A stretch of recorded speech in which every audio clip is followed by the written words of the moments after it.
This morning we hear an awful lot about leprosy in the readings, and in fact, leprosy is one of the reasons I became a priest. So hear me out. Not that I had leprosy.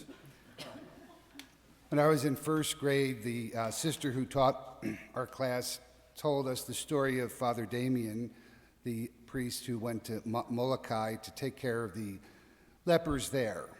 And he had been there by himself for 10 years because nobody else wanted to go because it was considered a dangerous assignment. And eventually, as you recall, Father Damien contracted leprosy himself and eventually died. And I remember feeling terrible how these poor people on Molokai, the lepers, had nobody to take care of them. So that became my purpose in life. I was going to go to Molokai, take Father Damien's place, and take care of the lepers. Now, the problem was Father Damien died in 1868, and this was 1968. But when you're in first grade, 100 years doesn't mean a whole lot.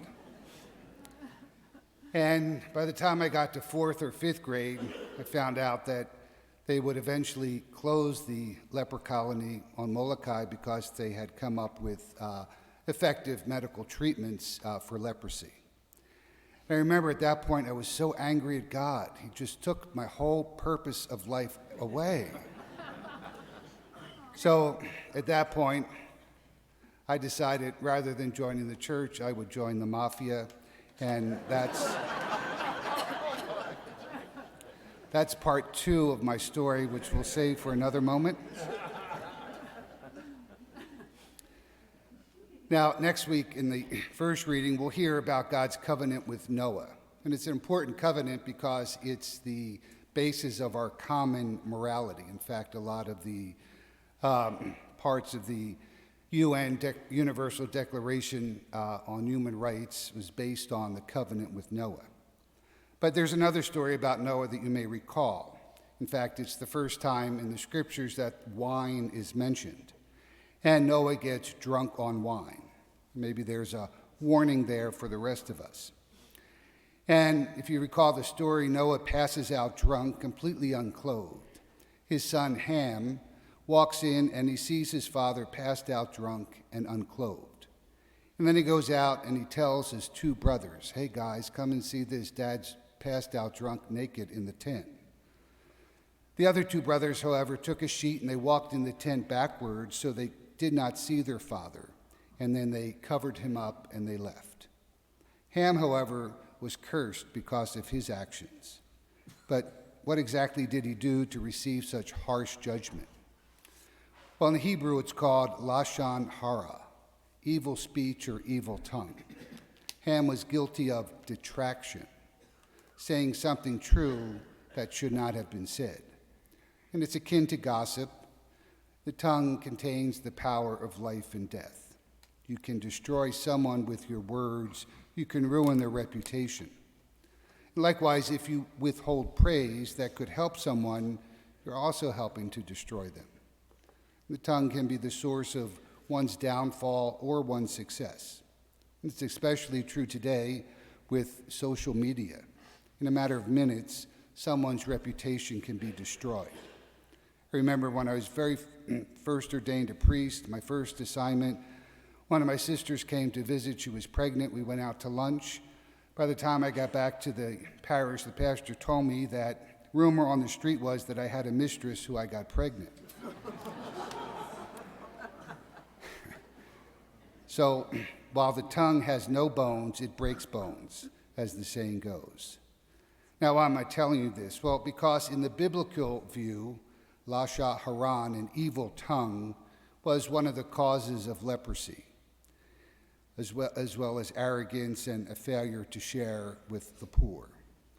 In biblical times, leprosy probably could have been any sort of skin disease, acne, eczema, psoriasis, or leprosy itself. And that's what the book of Leviticus is talking about in our first reading. If you've ever read the book of Leviticus, you know it's a long, dry book that lays out all the demands of ritual worship, purity, and moral behavior. It's sort of like reading that fine print on a contract. It's not all that stimulating, but it's important. And in the Jewish worldview, holiness and wholeness were intimately connected. So the way a person lived had an impact on their holiness.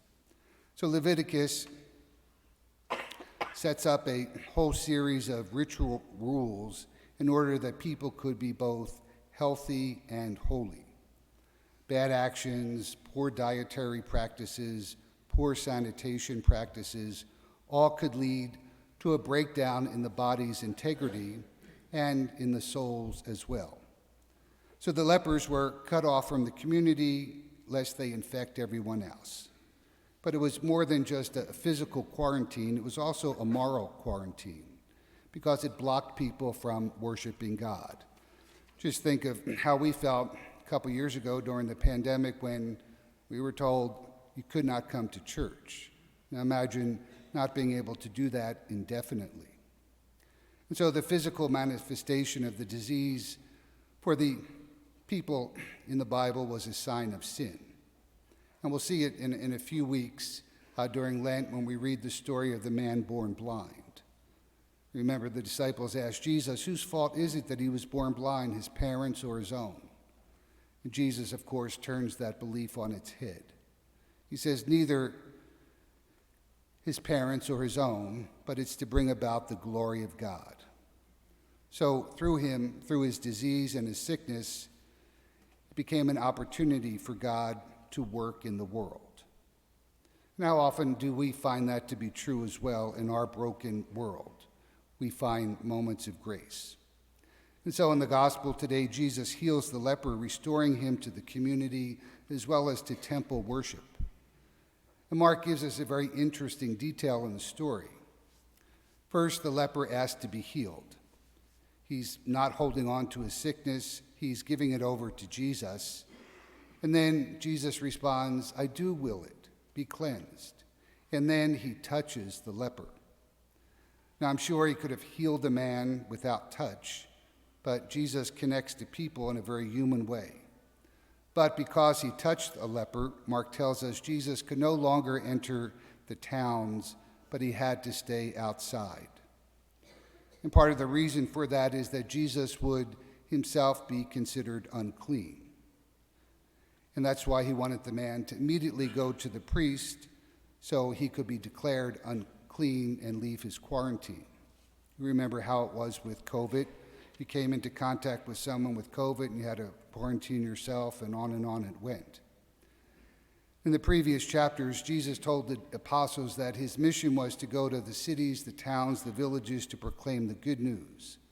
So now, in a way, Jesus is stopped dead in his tracks. He can't continue his mission. How often do we get blocked from fulfilling our mission? Jesus was stopped because he had compassion on the man right in front of him. He could have said, I have a greater goal, and justified not going near the leper, but he didn't. And we should remember that because sometimes in our rush to get the job done, we miss the opportunities that are right in front of us. Or we wave them off in favor of something we consider more important. Jesus shows us that the big picture is God's to handle. We just need to take care of what's in front of us. Care for the one in front of us and not tell ourselves we have more important things to do.